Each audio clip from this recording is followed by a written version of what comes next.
Oh, so we are brown, said my innocent mother when she visited me in Melbourne 2 years ago.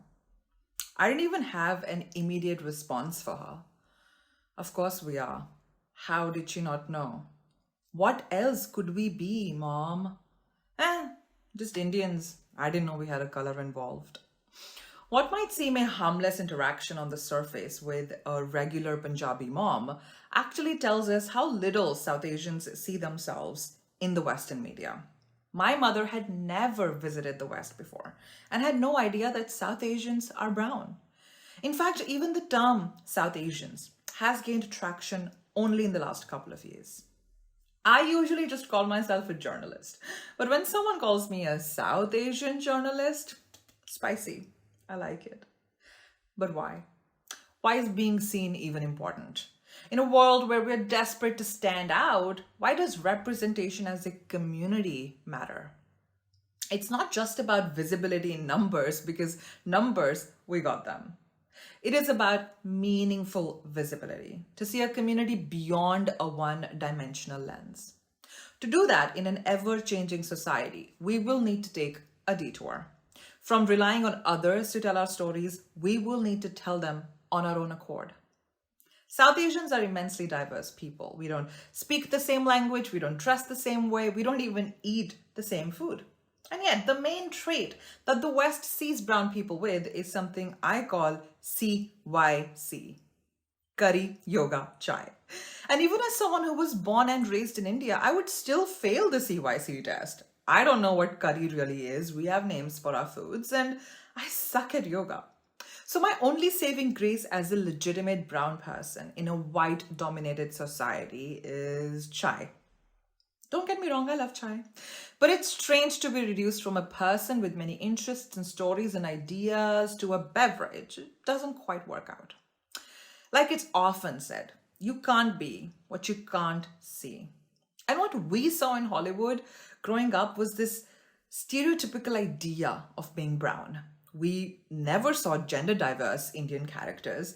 Indian women were written shy, submissive, exotic, while Indian men were always nerdy, sexist, and talked like this. Now, you could say that at least in the last 5 years, we've seen an improvement. There are many South Asian creators in the West. Dilpreet's mom knows she is brown, and Apu from The Simpsons is no longer a white man. So what gives? Why are we still hungry for more? A very well-known slogan, especially in the digital media, is decolonize the media.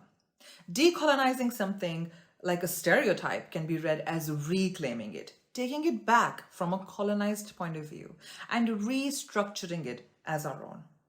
The turmeric chai tea lattes are criticized because South Asians see it as a monetizing on what is usually considered a medicinal drink. But is that enough? Is saying, hey, it's not chai tea, it's just chai. Chai tea means tea, going to lead South Asians towards a path of liberation from the white gaze? This chai tea activism can be shallow and might not be able to take us very far. For how much longer can we continue to only talk about our spices? While food makes for a large portion of the cultural conversation, stopping there could actually do more harm than good. South Asians in the West are plagued by caste, class, gender stereotypes, religious intolerance, and violence against the minority. It's not about not talking about our spices and chai because we as people are inherently and historically linked to them, but it is focusing on just that while ignoring the many power dynamics within the South Asian diaspora. There might not be many South Asians in the Western media, but think about it. Despite a lack of visibility, who makes it? They're usually Hindu and they're usually upper caste. Kate Sharma from Bridgerton Season 2, Mindy Lahiri from The Mindy Project, Raj Kutrapali from The Big Bang Theory, Devi from Never Have I Ever, Raj Patel from Archie's, and so on. As long as we only focus on the white versus brown and ignore narratives that are actively anti-caste and fail to call out Islamophobia and anti-blackness, we're not going to be able to achieve true representation. Let me give you an example. Indian matchmaking. In 2020, Netflix original Indian matchmaking became a global sensation. Seema from Mumbai became a catchphrase, and an already existing interest in Indian weddings took a whole new turn. While it could be said that if we are to tell our own stories, then we should be allowed to tell any of them. The difference here is, though, whether we are glorifying or exploring. Indian matchmaking was set in India for half of its part, but Netflix India had nothing to do with it. It was produced out of LA. The show missed out on the angle of caste completely and had no Muslim characters. Matchmaking in India is actually less cute, more violent. Intercaste and interfaith marriages can and do often lead to social ostracization. So, if a non fiction show entirely based on marriages in India is not actually going to show that, then is the show representative? Despite many criticisms, it's renewed for season 2. Are we ready to tell stories about being brown that involve caste and religion? Or do we want the West to see us as a palatable community that only wants its chai back? I remember during my first month in Australia, I took an Uber and the guy asked me where I was from, and I simply replied, Punjab. He took a short pause and said, me too, but just the Pakistan one. As a Punjabi who comes from a history of wars and one of the bloodiest partitions, India and Pakistan, we have so many stories beyond chai. But to tell those stories, we need to be in the newsrooms. Let me give you some numbers. South Asians make one of the biggest diaspora communities in Australia. The Indian community alone is around 700,000 members and is the second highest tax-paying diaspora after the British. In fact, Indian-born Australians are expected to reach 1.4 million by 2031. But how many South Asians do you see on your screens? According to the Media Diversity Australia's report, Who Gets to Tell Australian Stories, almost 76% of those on Australian screens were from an Anglo-Celtic background. Just 6% from an Indigenous or non-European background, and the other 18% was made up of those with a European background other than Anglo-Celtic. Sounds about right. In fact, a lot of foreign correspondents to South Asia are more often than not non-South Asians. I have been the only brown migrant person in Australian newsrooms. I have felt deserving to be able to tell South Asian focus stories, but I have found myself to be gatekept. International students studying journalism in Australia do not even qualify to apply for cadetships. To put this in perspective, the country has almost 643,000 international students enrolled, and students from India are almost 18%. That's 115,000 students at least. Unable to find a newsroom that catered to my interests, I started South Asian Today, which is Australia's first media startup for South Asian women and non-binary folks. We only launched last year, so the lack of South Asian voices in Australian news industry is at its peak.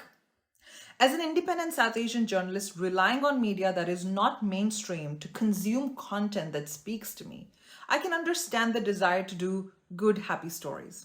There is an innate yearning to be adjacent to the West and hence only wanting to present ourselves in the most sophisticated way possible. But the stereotype of the moral minority myth disappears the violence and discrimination within South Asian circles. There is a lot of focus already on Bollywood and jewelry, and sticking to just it in the name of culture can harm our collective growth. As long as we stay disconnected from the teachings of the likes of Baba Saheb Ambedkar and Bhagat Singh, we are going to stay disconnected from the idea of liberation among South Asians. As diaspora, it's time we move beyond the idea of doing stories where we are either at the top or completely at the bottom, because the truth is we are both complicit in violence and are also victims of it. As settlers on Black land, it's crucial for South Asians to act in solidarity with the indigenous peoples of this country. As South Asians, we need to amplify the stories of Dalit people, our Muslim and Sikh communities, and other religion and caste oppressed members, to dismantle anti-Blackness from our own homes first, and really take it upon ourselves to hold each other accountable. Many South Asian women and LGBTQIA plus folks are suffering, and a poster about a samosa is not going to solve it.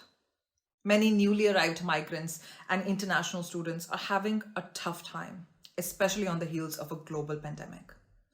Their stories need to be told. We need to unlearn our biases and tell narratives, both good and bad, and understand our own privileges too.